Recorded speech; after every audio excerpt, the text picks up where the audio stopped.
हमनी के संस्कृति, हमनी के संस्कार सदा रहे हमनी के साथ। भारत के महान ग्रंथ और काव्य सब के संपूर्ण संकलन सब्सक्राइब करें तिलक।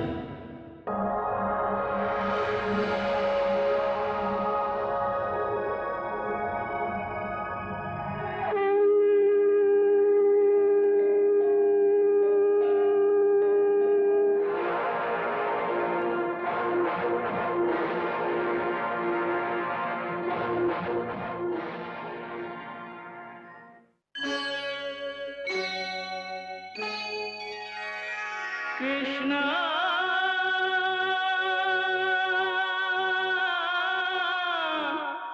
कृष्णा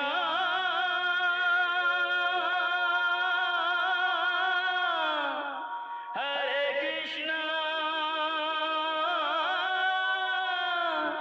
हरे हरे।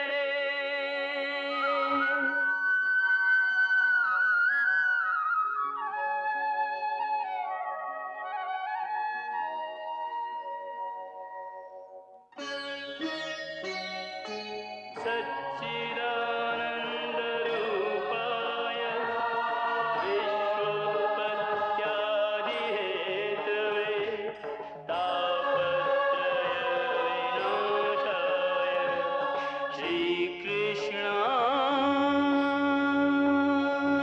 वयं नमः।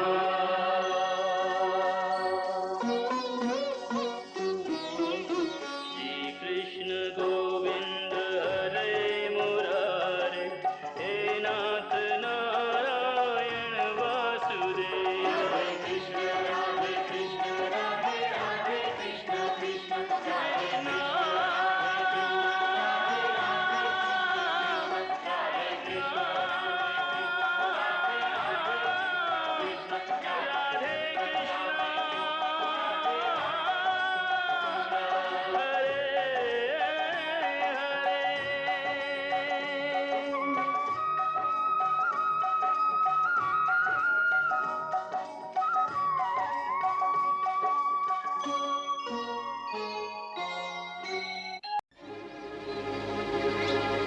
ई कौनो पाखंडी बा जे झूठ मूठ के समाधि के ढोंग रचा के आपन प्रभाव डाले के चाहता। राजा के स्वागत ना, आसन ना, पानी तक ना पूछलस। यही समय दुष्ट के वध कर देवे के चाही। अवश्य ये दंड के अधिकारी बा।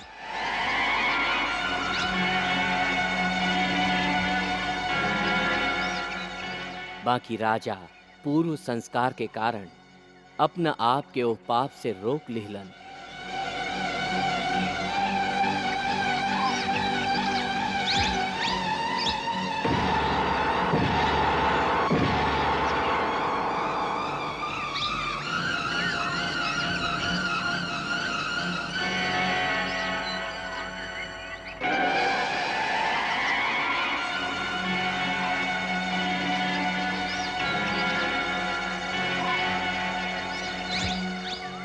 क्रोधवश उ एगो मरल सांप के महर्षि शमीक के गला में डार दिलन।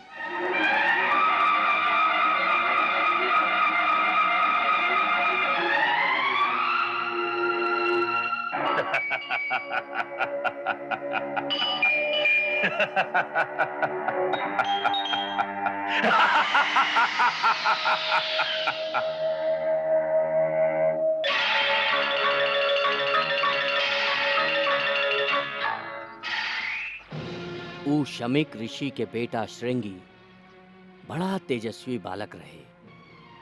ऊ ओ समय नदी में नहात रहे।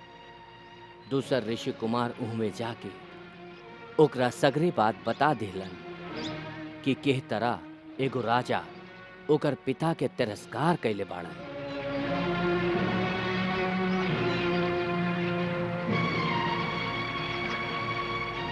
उनकर बात सुन के ऊ क्रोध से पागल हो गई और ओही क्षण नदी के जल अंजुरी में भर के ऊ राजा के श्राप दिलस। जे अभिमानी और मूर्ख राजा हमार महान पिताजी के ऐसन घोर अपमान कैले बा, ऊ महापापी आज से 7वां दिन के तक्षक नाग के कांटे से ओकर प्रचंड विष की आग में जर के भस्म हो जाई। ये हमार श्राप इस धरती पर केहू के टारे से ना टर सकी।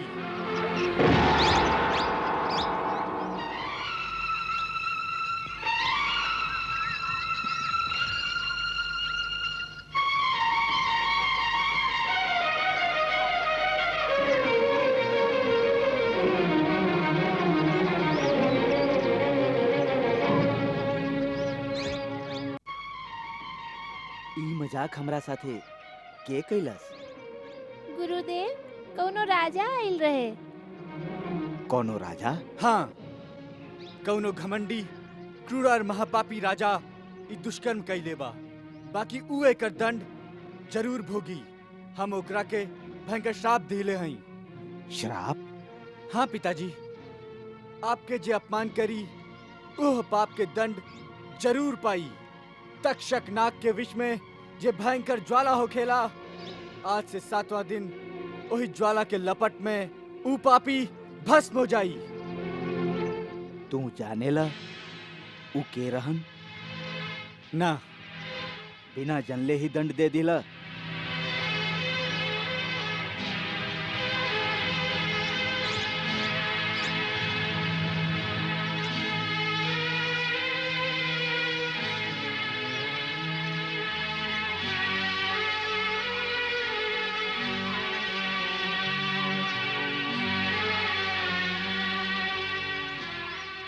बेटा, तू बड़ा अनर्थ कर दिला।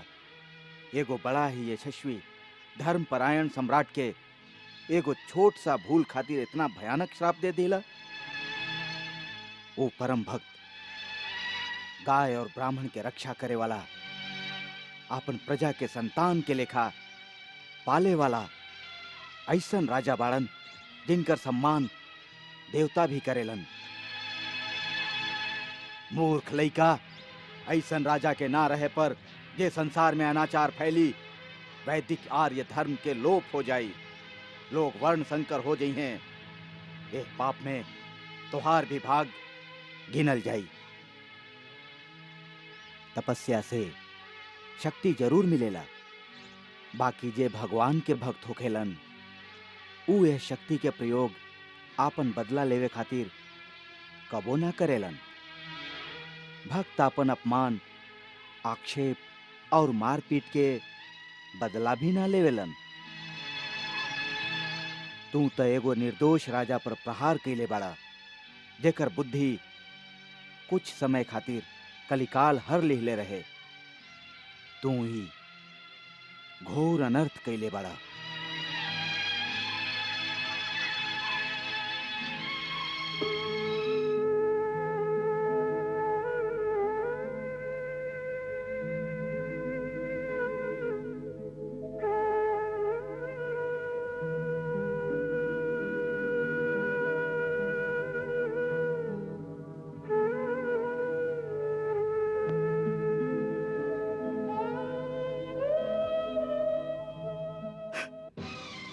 अरे ई का कर देले हम? प्राणनाथ, आप इतना घबरा काहे गईनी? जैसे कौनो आशंका से भयभीत हो उठल हो की? हाँ रानी, हम भयभीत हो गए हई। ई कलयुग के पहला प्रहार है। आगे का होई ओकरे डर बा। कैसन प्रहार? आज हमार हाथ से एगो अनर्थ हो गइल, जे हमार कुल में कोनो राजा अभिले ना कैले रहन। ऊ अपमान कैले हई हम एगो महामुनि के। ई सब एह राजमुकुट के कारण है। एह राजमुकुट में बैठल कलयुग हमार बुद्धि हर लेहलस और हमरा से ऐसन पाप करा देहलस जे निश्चय ही विनाश के सूचक बा। मुनिवर, महाराज दिन भर वन में शिकार करत करत थक गईल हई। एह समय रनिवास में ऊ विश्राम करे चल गईल हई। आप कल भोरे ही उनकर दर्शन कर सकत हई। ई वहाँ के सूते के समय बा। ना वत्स, ई उनकर सूते के ना, जागे के समय है और हम उनके जगावे आयल हई। उनका आपन आवे वाले मृत्यु के ज्ञान नहीं खे। काल भोरे तक त बहुत समय निकल जाए। ऐसे हमार उनका से यही समय मिलल परम आवश्यक है। यही में उनकर भलाई है। जा तुरंत उनका हमरा आवे के सूचना द। जे आज्ञा मुनिवर।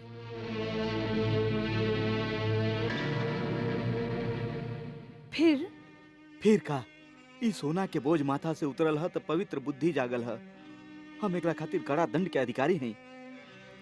यदि आप उनका पास जाके क्षमा मांग ले तो वो आपके जरूर क्षमा कर दी हैं। वो क्षमा करें या ना करें, हमारे वो अपराधी के लेखा उनकर श्री चरण में गई जरूरी है। हम भोरे भोरे जाइब। महाराज के जय होखे। काहा द्वार पर महामुनि शमीक महाराज के दर्शन के प्रतीक्षा करत हई। स्वयं महामुनि शमीक? जी महाराज।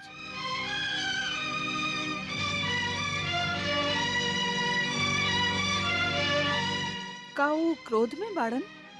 रानी, वो क्रोध में होखे या ना होखे, एकरा से हमार धर्म और कर्तव्य में कोनो अंतर ना आवे के चाहिए। महामुनि राजद्वार पर ठाड़ हैं, हमके उनका राजमहल में लाके उनकर यथोचित आदर सत्कार करे के चाहिए, जेकर वो अधिकारी हैं।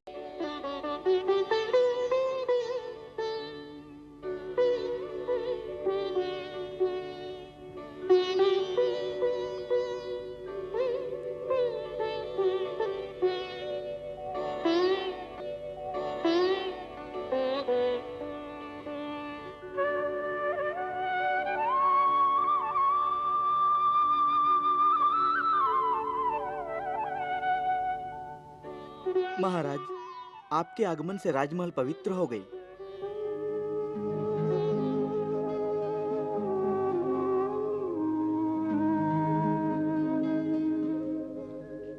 मुनिवर, एकरा से पहले कि आप हमार दुष्कर्म के बात कहीं, हम अपन अपराध स्वीकार करत हई और आपके ये आश्वासन देते हैं कि हमारू जघन्य अपराध खातिर जे भी दंड आप दिहल चाहब, हम ओकरा शिरोधार्य कर लेब।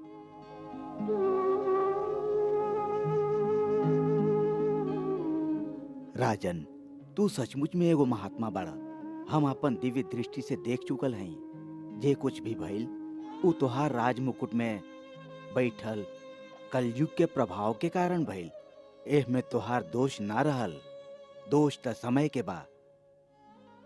एह से हमार हृदय में ई सोच सोच के बहुत पीड़ा हो रहल है कि जौन अपराध खातिर असल में केहू और दोषी है, ओकरा खातिर तोहके इतना कठोर दंड भोगे के पड़ी।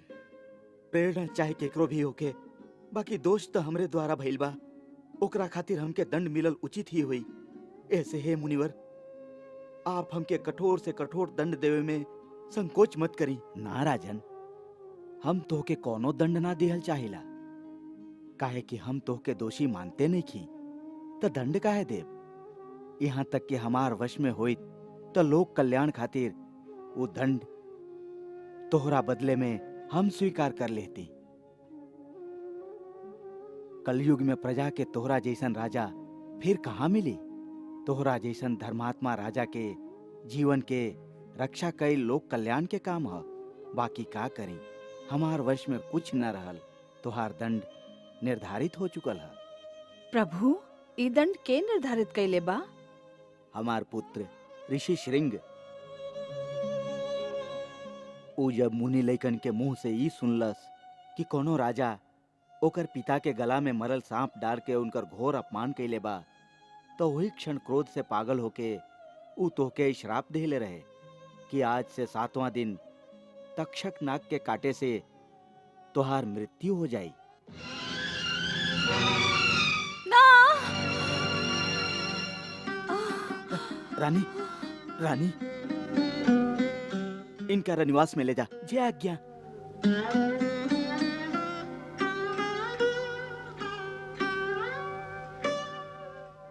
विधि के धनुष से दुर्भाग्य की बाण निकल चुकल है, वो वापस ना हुई। हम तो के यह बतावे आयल हैं कि यह संसार में अब तोहरा बचे के कोनो उपाय नहीं खे। ऐसे यह 7 दिन में तू अपन परलोक सुधारे के उपाय करा। जे पत्नी बेटा के तू चिंता करा तारा, उ तोहरा संगे ना जई हैं, इहवे रही हैं। चिंता और मोह के छोड़ के तू एक क्षण अपन गुरुजन से सलाह करा, जैसे तोहके उ लोग उ सन्मार्ग दिखावें जेह पर चल के मनुष्य मोक्ष के प्राप्त करेला, ताकि जब तू ये देह के त्याग के दूसर लोक में जा तो वहाँ तुहार ओइसने सत्कार होखे जैसन महात्मा पुरुष के देवलोक में होखेला। राजन, भगवान तुहार आत्मा के शांति दे।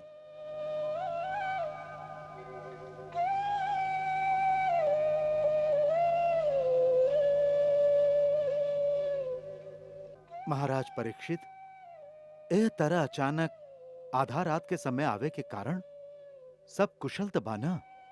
गुरुदेव, हमके वही पता चलल बा कि महामुनि शमीक के बेटा श्रृंगी ऋषि हमके श्राप दिले बाड़न, जैसे आज से 7वां दिन हमार मृत्यु हो जाई। भगवान, हम ही जाने खातिर आपके पास आयल हई कि जौन मनुष्य के जीवन के खाली 7 दिन रह जाए, वो ऐसन का करे, कौन सा काम करे जैसे ओकर परलोक संवर जाए, वो मुक्ति पा सके। राजन, जेकरा मुक्ति के कामना होके ओकरा पास एक ही मार्ग बा, भक्ति के मार्ग। बाकी प्राणी के हृदय में भक्ति के भाव कौना तरह प्रवाहित होके, भक्ति के बीज के तरह अंकुरित होके, एकर कोनो सरल साधन है? हाँ, बहुत सरल साधन है। भगवान वेद व्यास लिखले हैं कि यत् फलम नास्ति तपसा न योगे न समाधिना तत्फलम लभते सम्यक कलौ केशव कीर्तिनाथ। मतलब, जे फल तपस्या, योग और समाधि से भी ना मिलेला, कलयुग में वह फल श्री हरि कीर्तन मतलब कृष्ण लीला के गान करे से सहज ही मिल जाला। ऐसे तू श्रीमद् भागवत कथा के श्रवण और कीर्तन करा। ओमे श्री कृष्ण के दिव्य लीला के पवित्र वर्णन है। ओकरे सुने से उत्पन्न भइल भक्ति ही तोहार मोक्ष के कारण हुई। ऐसन बा त गुरुदेव, अपन सेवक जान के हमके भागवत कथा के दान दही। राजन, इस समय ओकर पूर्ण अधिकारी भगवान वेद व्यास के बेटा भगवान शुकदेव जी हैं। तू वहां के शरण में जा, वहां जरूर तोहके श्रीमद् भागवत कथा अमृत के पान करई हैं। ज्ञान के पर्वत ध्यान के सागर बाल यति शुकदेव कहाए। वेद समस्त और शास्त्र सभी मुनिराज के मानस माही समाए। ऐसे महातपधारी के द्वार पे याचक बन के परीक्षित आए। जान मनोरथ राजन का मुनिराज कृपा के घन बरसाए।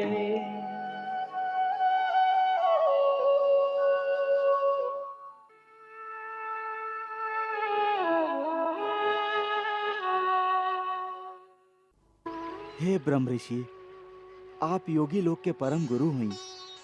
ऐसे हम आपसे एगो बहुत महत्वपूर्ण प्रश्न करत हैं। प्रभु, जे पुरुष मृत्यु के द्वार पर ठाड़ होके, ऐसन मरणासन पुरुष के का करे के चाहिए?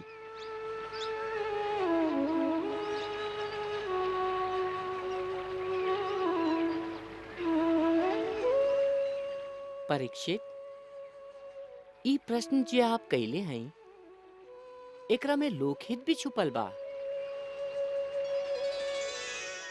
काहे कि असल में सभे मनुष्य मृत्यु के द्वार पर ही ठाड़ होखेलन, हालांकि वो एकरा जानत नहीं खन। आपके प्रश्न बा कि मृत्यु के द्वार पर आयल मनुष्य का करे। हे राजन, एकर उत्तर सुनी। मृत्यु के समय आवे पर मनुष्य घबराए ना। मृत्यु के आक्रमण से पहले ही वो वैराग्य के तलवार से शरीर के ममता के काट देवे और ओम रूपी प्रणव के मने मन जप करे। प्राण वायु के वश में करके आपन मन के दमन करे। बुद्धि के सहायता से इंद्रियन के उनकर विषय से हटा लेवे और मन से भगवान के मंगलमय मूर्ति के ध्यान करत करत प्रभु के श्री विग्रह में पूरा तरह से लीन हो जाए। तब मनुष्य के तुरंते भक्ति योग के प्राप्ति हो जाला।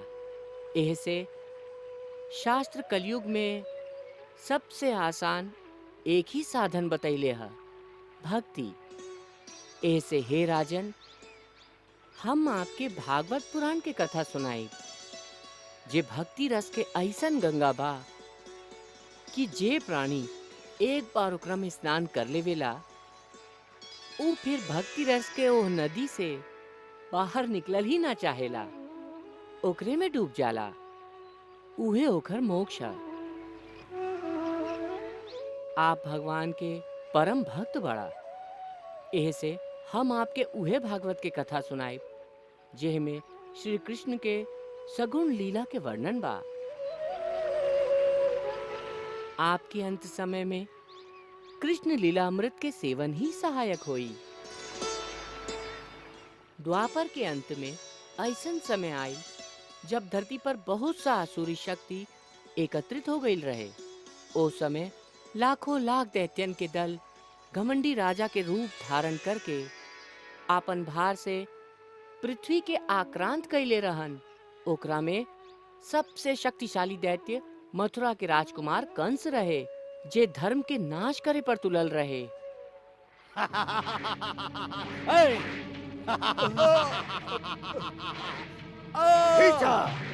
दया करी, दया करी, हमनी पे दया करी, भगवान खातिर दया करी, दया करी, मारा, दया करी, दया करी, भगवान खातिर दया करी, भगवान खातिर दया करी। कौन भगवान जेकर पूजा में तू समय नष्ट करेला? बुलावा ओकरा।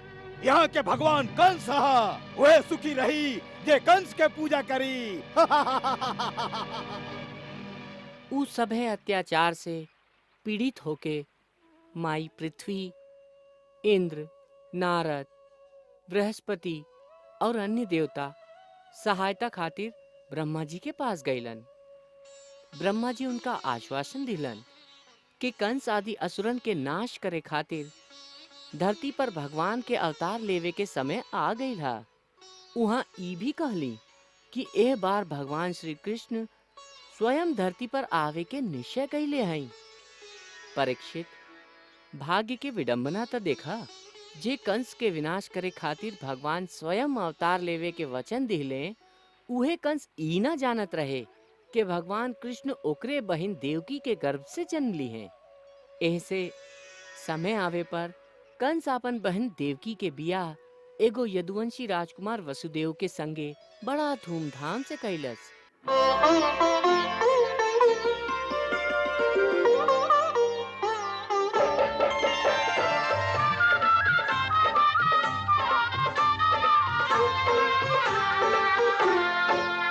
मेरी सुघर बनी को ब्याह, मेरी सुघर बनी को ब्याह, राम रंग बरसैली, हरि हरि राम रंग बरसैली। मेरी सुघर बनी को ब्याह, राम रंग बरसैली, हरि हरि राम रंग बरसैली। मेरे आनंद की नहीं था, मेरे आनंद की नहीं था, राम रंग बरसैली, हरि हरि राम रंग बरसैली।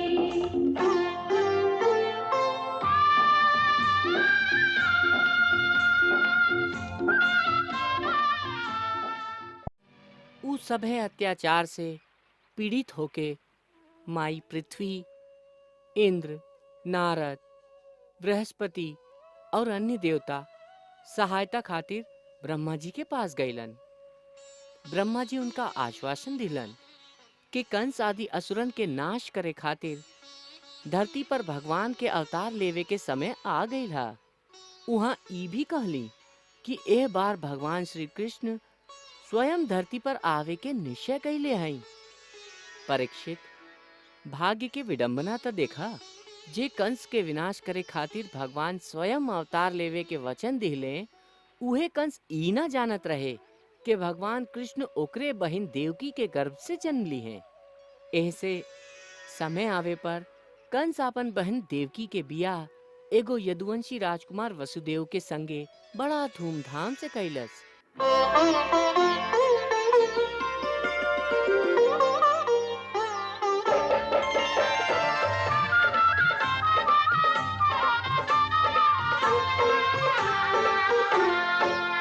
मेरी सुघर बनी को ब्याह, मेरी सुघर बनी को ब्याह, राम रंग बरसैली, हरि हरि राम रंग बरसैली।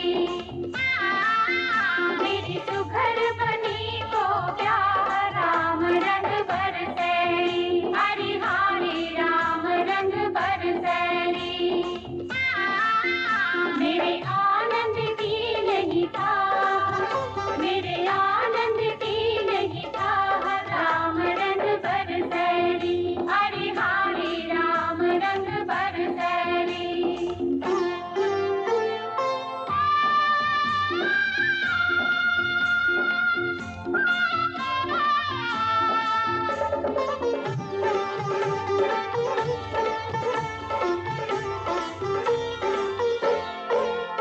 चलो मेहंदी रचाओ रचाओ सजनी, नैना गजरा लगाओ लगाओ सजनी। जब हल्दी चढ़ाओ चढ़ाओ सजनी, काला कुंदन बनाओ बनाओ सजनी। बड़े मधुर मिलन की चाह, बड़े मधुर मिलन की चाह, राम रंग बरसैली, हरि हरि राम रंग बरसैली।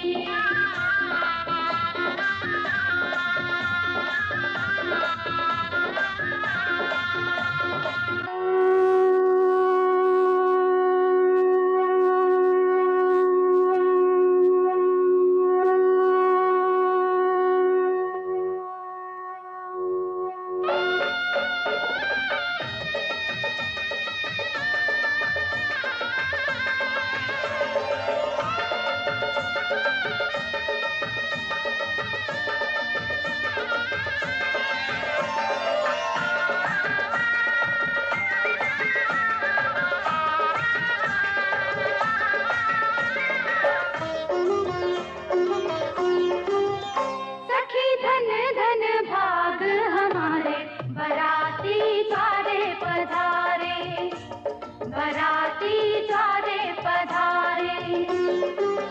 भई घर आंगन उजियारे, बराती द्वारे पधारे, बराती द्वारे पधारे।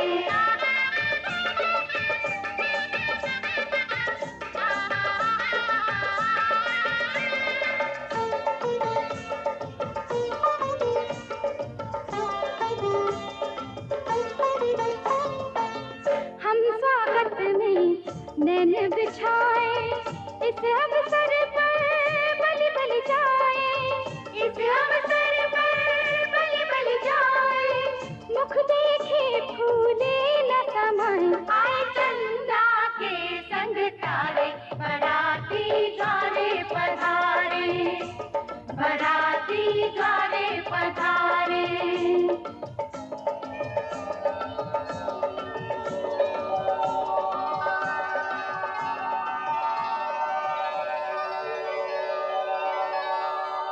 किंशुकं शल्मलि विश्वरूपं, हिरण्यवर्णं सुवृतं सुचक्रम्, आरोह सूर्ये अमृतस्य लोकं, स्योनं पत्ये वहतुं कृणुष्य।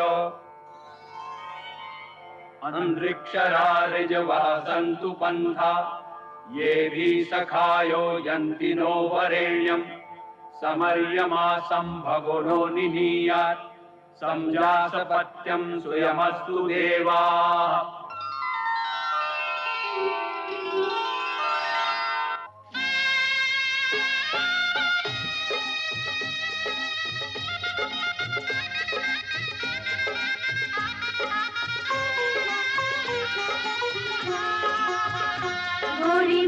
भावन के संग किरण लागी हरे हरे किरण लागी भावरिया मुख लजाई में उमंग किरण लागी हरे हरे किरण लागी भावरिया गोरी मन भावन के संग।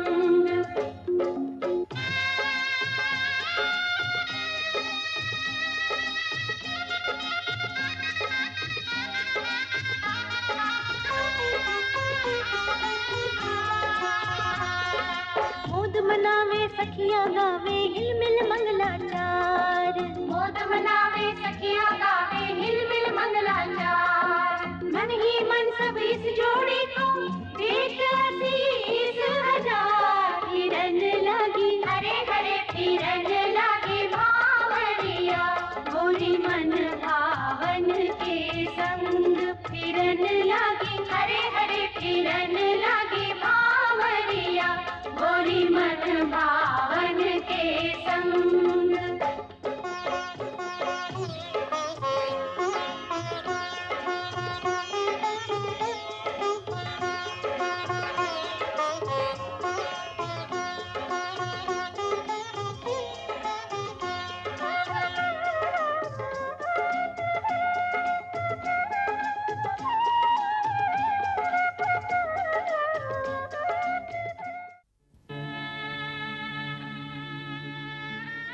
बेटी, तो हर भाग्य की तुलना केहू और से ना हो सकेला। इतना अच्छा ससुराल, ऐसा सत्यवादी पति, भगवान करे तू सदा सुखी रहा।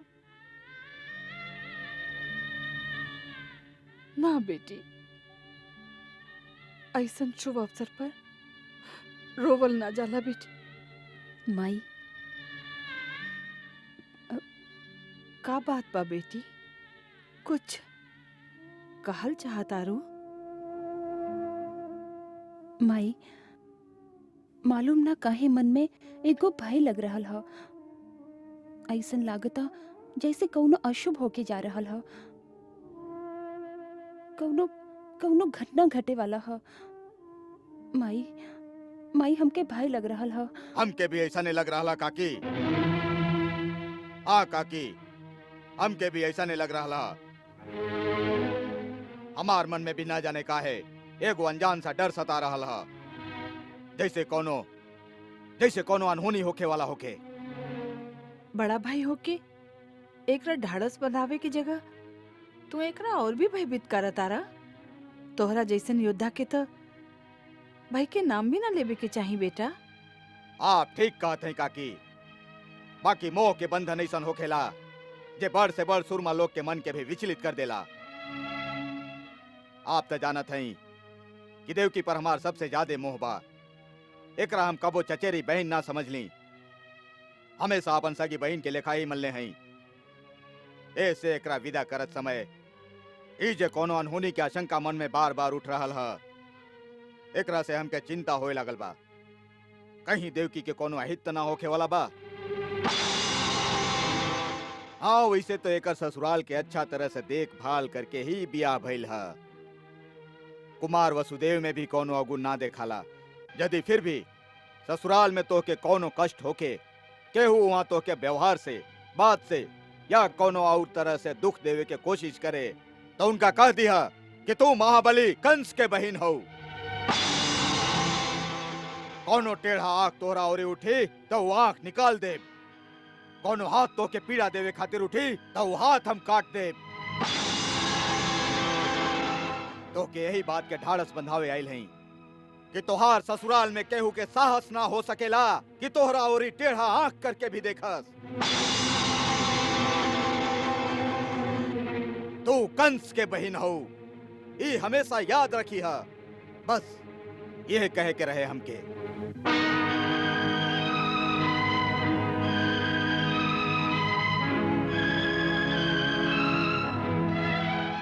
देखा बेटी, जे भाई कहलन वो कबो ही याद मत रखिया।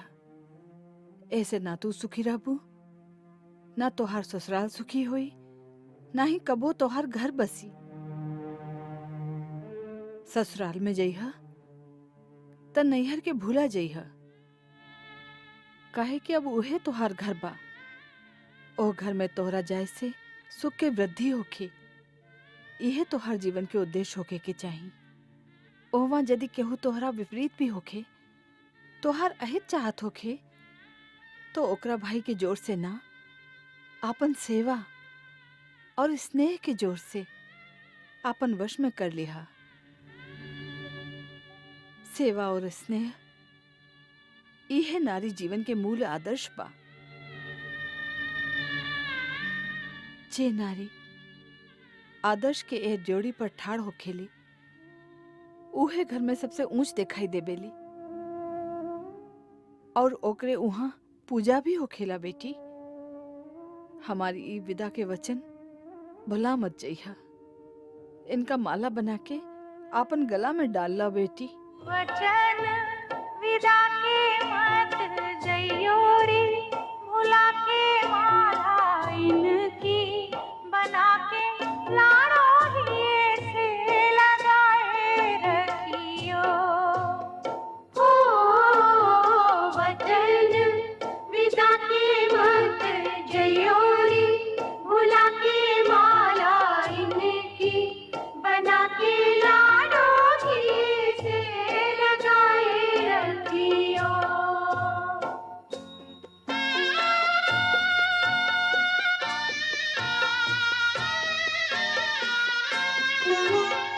सास ससुर मैया बाबुल तोरे, सेवा में रहियो सदा कर जोरे। सेवा में रहियो सदा कर जोरे। सुध जो हमारी कभी मन करे, भारी तो है राज दुलारी, आंसू आंखों में छुपाए रखियो। हो वचन विदा के मत जइयो रे, भुला के माला इनकी बना के लाड़ो ही से लगाए रखियो।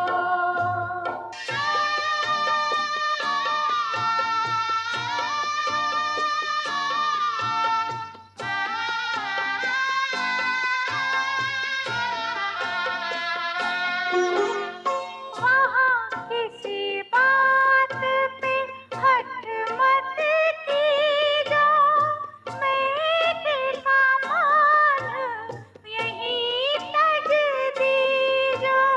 मेरे का मान यहीं तज दीजो। तुलसी को पानी दीजो, गैया को सानी दीजो, सबकी सेवा में तन मन को लगाए रखियो। हो वचन विदा के मत जइयो रे, भुला के माला इनकी बना के लाड़ो ही से लगाए रखियो।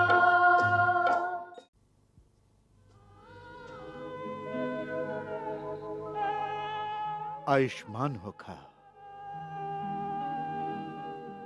कुमार, आज तक ही हमार रहे, आज से तोहार हो गईली। अब एकर सुख सुविधा तोरा पर निर्भर है। बेटा, पत्नी पति के आधा अंग होखेली। आपातकाल में आपन शरीर, आपन प्राण से भी पहले पत्नी के रक्षा कैल पुरुष के धर्म है। जय तरह धरती आपन सगरे लैकन के बोझ उठा के चलेली, वही तरह पतिव्रता नारी भी आपन पति के कुल के मर्यादा के आपन कंधा पर लेकर चलेली। ऐसे जय तरह मनुष्य धरती के पूजेला, वही तरह पुरुष खातिर पत्नी भी पूज्य होखेली।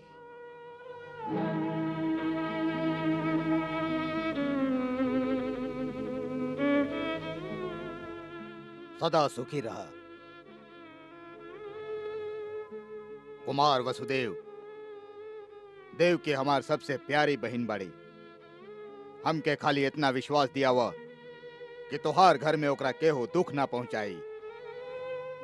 बड़का भैया, दुख और सुख तो मनुष्य के अपन कर्म से मिलेला।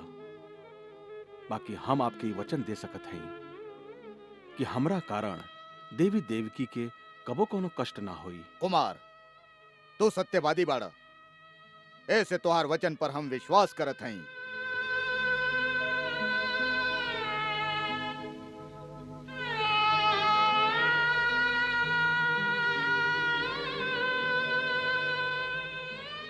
चला देवकी, आज हम तुहार सारथी बनत हई।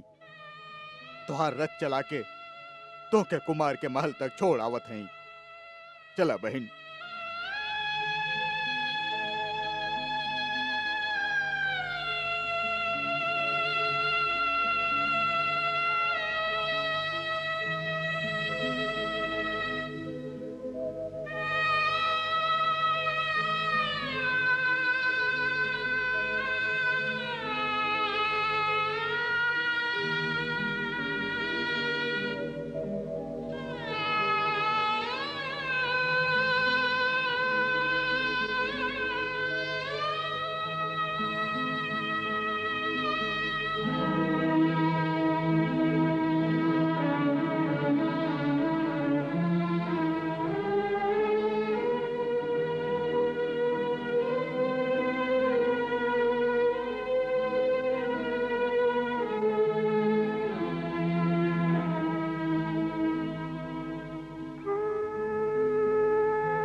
देवकी वसुदेव के, युवराज कंस के, देवकी वसुदेव के, युवराज कंस के, देवकी वसुदेव के, युवराज कंस के, देवकी वसुदेव के, युवराज कंस के, देवकी वसुदेव के, युवराज कंस के, देवकी वसुदेव के, युवराज कंस के, देवकी वसुदेव के, युवराज कंस के।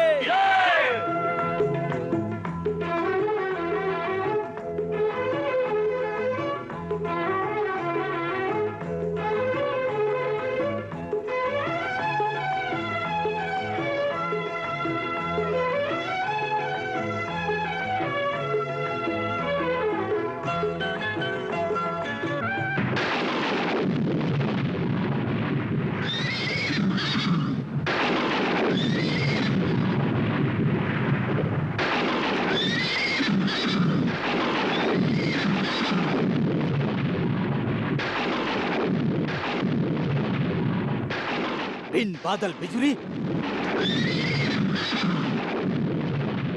हे मूर्ख कंस, हे मूर्ख कंस, हे मूर्ख कंस। के बा हमके इस तरह संबोधित करे वाला? के बा जेकरा अपन प्राण के मोह न रहल? सामने आ जा। हे परम मूर्ख कंस, ई क्रोध करे के समय नहीं खे, खेद प्रकट करे के समय बा। तू अपन भाग्य में आपन हाथ से आग लगावे जाता रह। हे मूर्ख, जेकरा तू इतना प्रसन्नता से रथ में बैठा के ले जाता रह, उहे देवकी के 8वां गर्भ के संतान तो के मार डाली।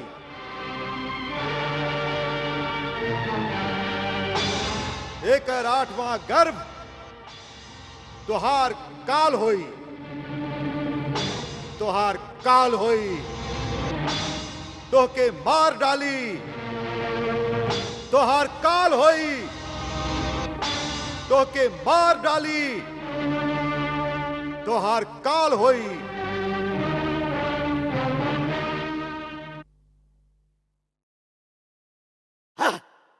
हमार काल हमके मुआ डारी, देवकी के 8वां गर्भ हमके मुआ डारी। हाँ, देवता भी जेकर पदचाप सुन के थर्राए लागेलन। ओ कंस के देवकी के 8वां संतान मार डारी।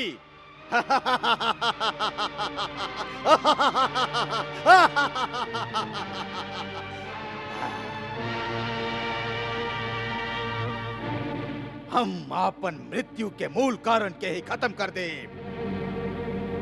ना रही देवकी, ना होई ओकर 8वां संतान।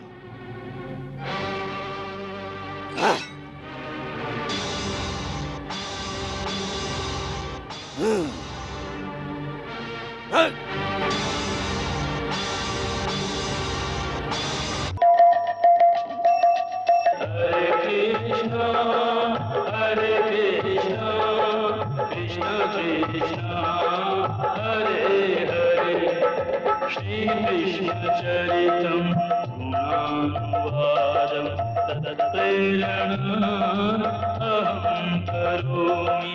मम भावगीतं हृदयस्य प्रीतं त्वत्पद्मपादे समर्पयामि। हरे राम राम राम हरे हरे, हरे कृष्ण कृष्ण कृष्ण हरे कृष्ण।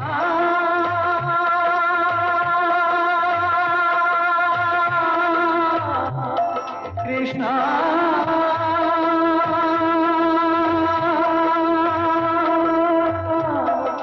हरे कृष्ण